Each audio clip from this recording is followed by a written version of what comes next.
Chapitre 1 du programme de terminale, donc l'oxydation des alcools, c'est-à-dire l'oxydation en chimie organique. Alors, déjà, l'oxydation totale, ça, j'y reviendrai pas forcément en détail. C'est simplement une combustion, c'est-à-dire une équation à équilibrer. Il se produit du dioxyde de carbone et de l'eau. Par contre, ce qui va m'intéresser, c'est ce qu'on appelle l'oxydation ménagée, c'est-à-dire une oxydation douce qui ne va pas casser la chaîne carbonée, mais qui va simplement permettre le changement de fonction. Alors, si on regarde, pour alcool primaire, donc je vous rappelle, alcool OH primaire, ça veut dire que ce OH, il est sur un CH2, deux hydrogènes sur le carbone porteur du OH. Cet alcool primaire va pouvoir s'oxyder pour former un aldéhyde. L'aldéhyde, vous le voyez ici, le C double liaison O avec le H à côté. Tout le reste de la chaîne carbonée n'a pas bougé, il y a simplement la fonction organique qui a changé. Ici, j'avais un alcool primaire, et bien ça s'est transformé en aldéhyde. Si je peux oxyder un alcool primaire, ça veut dire quoi? Ça veut dire que l'alcool primaire est un réducteur. C'est pour ça que je vous ai mis en rose ici, réducteur du couple numéro 1. Je vous ai mis ici la formule brute de cette molécule. Il y a 1, 2, 3 carbones, 3, 4, 5, 6, 7 et un 8 hydrogène et un seul oxygène. Donc ça, c'est le réducteur du couple. Il s'oxyde pour devenir donc l'oxydant du couple, qui est l'aldéhyde. Donc je vous ai mis ici la formule brute de l'aldéhyde. Je viens sur la fin, ici, je vous ai donc mis le couple correspondant avec les mêmes couleurs. Aldéhyde, alcool primaire, c'est-à-dire C3H6O C3H8O. Et puis la demi-équation qui correspond. Alcool primaire en deuxième position, c'est normal, c'est le réducteur. Aldéhyde en première position, c'est normal, c'est l'oxydant. Cet aldéhyde maintenant, cet aldéhyde, eh bien, il peut lui aussi subir une oxydation. Il peut subir une oxydation et devenir un acide carboxylique. Vous voyez qu'on repère ici le C double liaison O avec le OH à côté de l'acide carboxylique.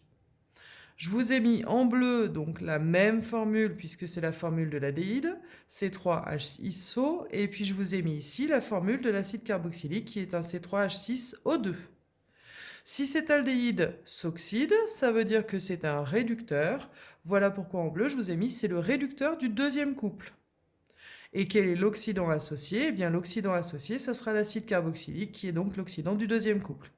On vient ici, je vous ai mis donc le couple, acide carboxylique aldéhyde, l'aldéhyde étant le réducteur, l'acide carboxylique étant l'oxydant. C3H6O2 C3H6O avec la demi-équation qui correspond.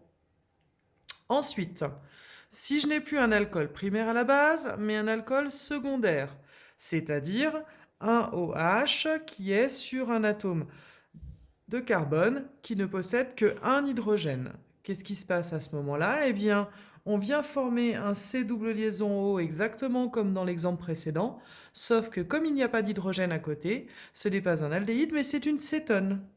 Je vous ai mis en violet C3H8O qui est la formule de mon alcool secondaire et C3H6O qui est la formule de ma cétone. Si l'alcool secondaire peut être oxydé, ça veut dire que c'est un réducteur puisque le réducteur est oxydé. Et donc l'oxydant du couple, ça sera l'acétone. On vient ici pour le violet. Cétone, alcool secondaire, c'est-à-dire C3H6O C3H8O. Effectivement, ce sont les mêmes formules brutes que ce qu'on avait pour l'alcool primaire et l'aldéhyde, puisque la seule différence, c'est le placement des fonctions. Et puis ici, vous avez la demi-équation. Par contre, l'acétone, l'apostrophe cétone, cétone, elle n'est pas, elle est en milieu de chaîne, ce qui fait qu'on ne va pas pouvoir faire l'acide carboxylique qui correspond. Donc si j'essaye d'oxyder une cétone, c'est impossible, ça ne marchera pas.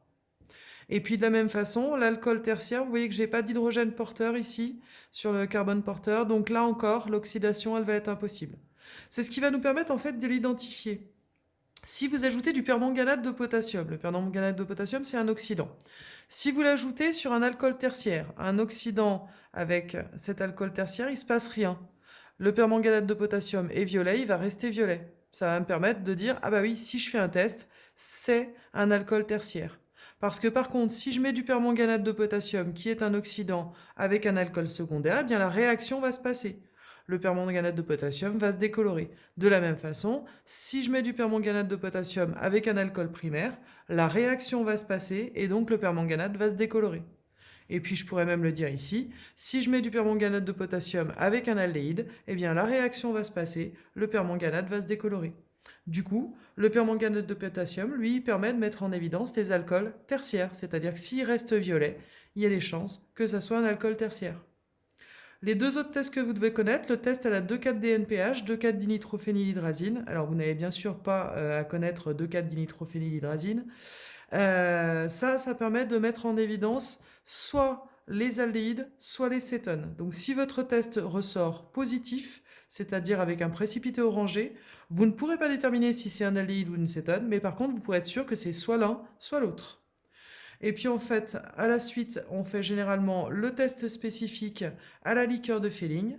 Le test spécifique à la liqueur de Fehling, lui, il ne marche que pour les aldéhydes. Donc si vous avez fait un test à la 2,4-DNPH qui revient positif, vous savez que c'est soit un aldéhyde, soit une cétone, et que vous faites ensuite un test à la liqueur de Fehling, eh bien, si ce test est positif, ça veut dire que forcément c'est l'aldéhyde, puisque ce test n'est positif qu'en présence d'un aldéhyde, et si le test ressort négatif, eh bien, il y a de fortes chances que ce soit une cétone.